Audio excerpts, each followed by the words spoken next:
Hi guys, ಎಲ್ಲರೂ ಹೇಗಿದ್ದೀರಾ? ನಾನು Vikas medical student, Shri Atal Bihari Vajpayee medical college and research institute Bangalore.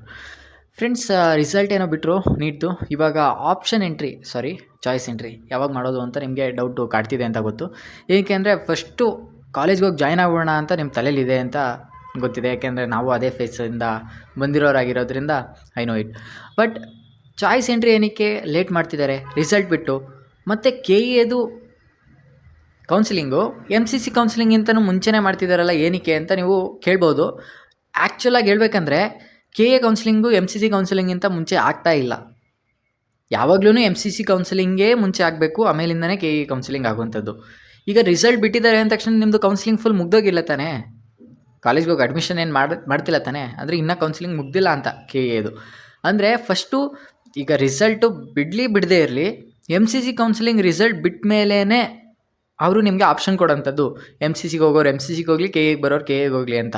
ನೀವು ಕೇಳ್ಬೋದು, ಈ MCC ರಿಸಲ್ಟ್ ಬೇಗ ಬಿಟ್ಟರೆ ಸ್ವಲ್ಪ ಜನ MCC ಥ್ರೂ ಸೀಟ್ ತೊಗೋತಾರೆ, ಆಗ ನಮಗೆ KEದವ್ರಿಗೆ ಕಾಲೇಜ್ ಸಿಗುತ್ತೆ, ಒಂದಷ್ಟು ಸೀಟ್ಸ್ ಮಿಕ್ಕೊಳ್ಳುತ್ತೆ ಅಂತ ನೀವು ಥಿಂಕ್ ಮಾಡ್ತಿರ್ಬೋದು. ಹೇಗೆ ಸಿಗುತ್ತೆ ಅಂತ ನೀವೇ ಹೇಳಿ. ಈಗ MCCಯಿಂದ ಸೀಟ್ ತೊಗೊಂಡ್ರು ಅಂದ್ಕೊಳ್ಳಿ, ಇವಾಗ ನಿಮಗೆ ಆಪ್ಷನ್ ಎಂಟ್ರಿ ಕೊಡೋಕ್ಕಾಗುತ್ತಾ? ಆಲ್ರೆಡಿ ಆಪ್ಷನ್ ಎಂಟ್ರಿ ಮಾಡೋಕ್ಕೆ ಟೈಮೆಲ್ಲ ಮುಗ್ದು ಹೋಗೈತೆ. KEದು ಕೊಟ್ಟರು ಯಾರ್ಯಾರು ಹೋಗಿದ್ದಾರೆ ಅಂತ ಹೇಗೆ ಗೊತ್ತಾಗುತ್ತೆ? ಲೈಕ್ ನಿಮಗೆ ಈಗ ಸೀಟ್ಸ್ ಏನೇ ಮಿಕ್ಕೊಂಡ್ರು ಅದು ಸೆಕೆಂಡ್ ರೌಂಡ್ಗೆ ಬರೋಂಥದ್ದು. ನಿಮ್ಗೆ ಆಲ್ರೆಡಿ ಒಂದು ವೀಡಿಯೋದಲ್ಲಿ ಎಕ್ಸ್ಪ್ಲೈನ್ ಮಾಡಿದ್ದೀನಿ ಆ ಗುಡ್ ನ್ಯೂಸ್ ಬಗ್ಗೆ. 100 ಸ್ಟೂಡೆಂಟ್ಸ್ ಹತ್ರ ನಿಮಗೆ ಸೀಟ್ಸು ಜನರಲ್ ಮೆರಿಟಲ್ಲಿ ಖಾಲಿ ಆಗುತ್ತೆ ಅಂತ.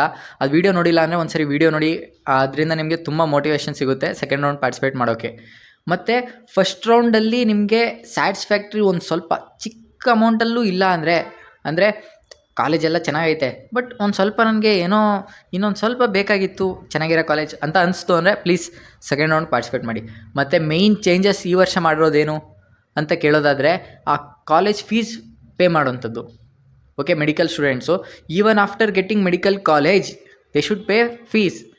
ಓಕೆ, ಅವರು ಫೀಸ್ ಪೇ ಮಾಡಿರ್ತಾರಲ್ಲ, ಅದು ನೆಕ್ಸ್ಟು ನಿಮ್ಮ ರೌಂಡಲ್ಲಿ ಏನು ಸೆಲೆಕ್ಟ್ ಆಗುತ್ತಲ್ಲ ಆವಾಗ ಅಲ್ಲಿಗೆ ವಜಾ ಆಗೋಗುತ್ತೆ. ನೀವೇನು ತಲೆ ಕೆಡ್ಸ್ಕೊಳಕ್ಕೆ ಹೋಗ್ಬಿಡಿ, ನೀವು ಫೀಸ್ನ ಪೇ ಮಾಡಿ, ಅದರಲ್ಲಿ ಏನೂ ಪ್ರಾಬ್ಲಮ್ ಇರೋಲ್ಲ. ಅಂದರೆ ಒಂದು ಸ್ವಲ್ಪ ಪ್ರಾಬ್ಲಮ್ ಯಾವಾಗ ಆಗುತ್ತೆ ಅಂದರೆ ಫೀಸ್ ಪೇಮೆಂಟ್ ಮಾಡೋ ಟೈಮಲ್ಲಿ ಒಂದು ಸ್ವಲ್ಪ ಪ್ರಾಬ್ಲಮ್ ಆಗುತ್ತೆ. ಲೈಕ್ ನಿಮಗೆ ಆಲ್ರೆಡಿ ನಿಮಗೆ ಎಕ್ಸ್ಪೀರಿಯೆನ್ಸ್ ಆಗಿರುತ್ತೆ ಈ ವೆಬ್ಸೈಟ್ ಹೇಗಿದೆ ಅಂತ KEದು ಅಲ್ವಾ, ಅದರಿಂದ ಒಂದು ಸ್ವಲ್ಪ ಪ್ರಾಬ್ಲಮ್ ಆಗುತ್ತೆ. ಬಟ್ ಕಟ್ಟೋ ಫೀಸ್ ಎಲ್ಲೂ ಹೋಗಲ್ಲ, ಅದೊಂದು ನೆನಪಿರಲಿ. ಒಂದು ಸ್ವಲ್ಪ ಲೇಟಾಗಿ ಬರ್ಬೋದು ಅಮೌಂಟ್ ಪೇ ಆಗಿದೆ ಅಂತ, ಬಟ್ ಬರುತ್ತೆ, ಅದಂತೂ ಪಕ್ಕ.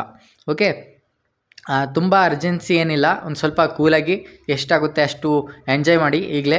ಆಮೇಲೆ ಬಂದಮೇಲೆ ಅಷ್ಟೊಂದು ಸ್ವಲ್ಪ ಕಡಿಮೆ ಎಂಜಾಯ್ ಮಾಡೋಕ್ಕಾಗುತ್ತೆ. ಅದರಿಂದ ಇನ್ನು ಎಕ್ಸಾಮ್ ಟೈಮ್ ಬಂದ್ರಂತೂ ಮೆಡಿಕಲ್ ಕಾಲೇಜಲ್ಲಿ ಮುಗೀತು.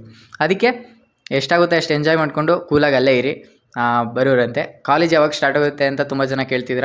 ನನಗೆ ಅನ್ಸಿದ ಪ್ರಕಾರ ಈಗ ಈ ಕೌನ್ಸಿಲಿಂಗ್ ಲೇಟ್ ಆಗಲಿಲ್ಲ ಅಂದಿದ್ರೆ September first week to second week ಮಧ್ಯದಲ್ಲಿ ಆಗುತ್ತೆ ಅಂತ ಅಂದ್ಕೊಂಡಿದ್ದೆ. ಬಟ್ ಲೇಟ್ ಮಾಡ್ತಿದ್ದಾರೆ. ನಾಡ್ದೇನೋ ಆಪ್ಷನ್ ಚಾಯ್ಸ್ ಎಂಟ್ರಿ ಮಾಡ್ತೀನಿ ಅಂತ ಹೇಳ್ತಿದ್ದಾರೆ. ನೋಡೋಣ, ಮತ್ತೆ ಎಕ್ಸ್ಟೆಂಡ್ ಆಗೋ ಚಾನ್ಸಸ್ ಇದೆ. ಯಾಕೆಂದರೆ MCC ಎಕ್ಸ್ಟೆಂಡ್ ಮಾಡಿದ್ರು ಅಂದರೆ ಚಾಯ್ಸ್ ಎಂಟ್ರಿ ಇಲ್ಲೂ ಎಕ್ಸ್ಟೆಂಡ್ ಮಾಡ್ತಾರೆ. ಯಾರ್ಯಾರಿಗೆ MCC ಥ್ರೂ ಕಾಲೇಜ್ ಸಿಗುತ್ತೆ ಅವರು ಚಾಯ್ಸ್ 4 ಕೊಟ್ಟು ಎಕ್ಸಿಟ್ ಆಗಿಬಿಡಿ KEದಿಂದ. MCC ಥ್ರೂ ಕಾಲೇಜ್ ತೊಗೋತಿದ್ದೀರಾ ಅಂದರೆ ಇನ್ನು ಮಿಕ್ಕಿದವರು ಚಾಯ್ಸ್ 2, ಚಾಯ್ಸ್ 3, ಚಾಯ್ಸ್ 1 ಯಾವ್ದು ಬೇಕಾದನ್ನ ಚೂಸ್ ಮಾಡಿಕೊಂಡು ನೆಕ್ಸ್ಟ್ ರೌಂಡ್ ಪಾರ್ಟಿಸಿಪೇಟ್ ಮಾಡೋದಾದ್ರೆ ಮಾಡಿ, ಎಲ್ಲ ಮಾಡ್ಕೊಳ್ಳಿ. ಓಕೆ, ಚಿಕ್ಕದಾಗಿ ಹಾಗೆ ಒಂದು ಇನ್ಫಾರ್ಮೇಷನ್ ಕೊಡೋಣ ಅಂತ ವೀಡಿಯೋ ಮಾಡಿದೆ. ಇಷ್ಟ ಆಗಿದೆ ಅಂದರೆ ಲೈಕ್ ಮಾಡಿ, ಶೇರ್ ಮಾಡಿ, ಮತ್ತು ಸಬ್ಸ್ಕ್ರೈಬ್ ಮಾಡೋದು ಯಾವುದೇ ಕಾರಣಕ್ಕೂ ಮರಿಬೇಡಿ. ಹೀಗೆ ಜೆನ್ಯೂನ್ ಇನ್ಫಾರ್ಮೇಷನ್ಸ್ ಎಲ್ಲ ಕೊಡ್ತಾ ಹೋಗ್ತೀನಿ. ಡೈಲಿ ವೀಡಿಯೋಸ್ ಮಾಡೋಕ್ಕೋಗಲ್ಲ, ಅದು ಇದು ಅಂದರೆ ಒಂದು ಟಾಪಿಕ್ ಮೇಲೇ 3-4 ವೀಡಿಯೋಸ್ ಎಲ್ಲ ಮಾಡೋಕ್ಕೋಗಲ್ಲ.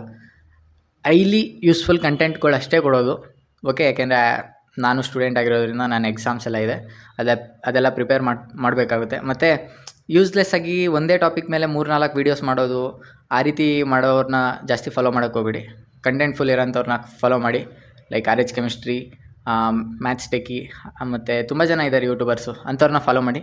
ನಿಮಗೆ ಕೂಲಾಗಿ ಕೌನ್ಸಿಲಿಂಗ್ ಆಗೋಗುತ್ತೆ. Okay, thank you for watching. Video ಇಷ್ಟ ಆಗಿದ್ರೆ ಲೈಕ್ ಮಾಡಿ, ಶೇರ್ ಮಾಡಿ, ಮತ್ತು ಸಬ್ಸ್ಕ್ರೈಬ್ ಮಾಡೋದು ಯಾವುದೇ ಕಾರಣಕ್ಕೂ ಮರಿಬೇಡಿ. ಬಾಯ್.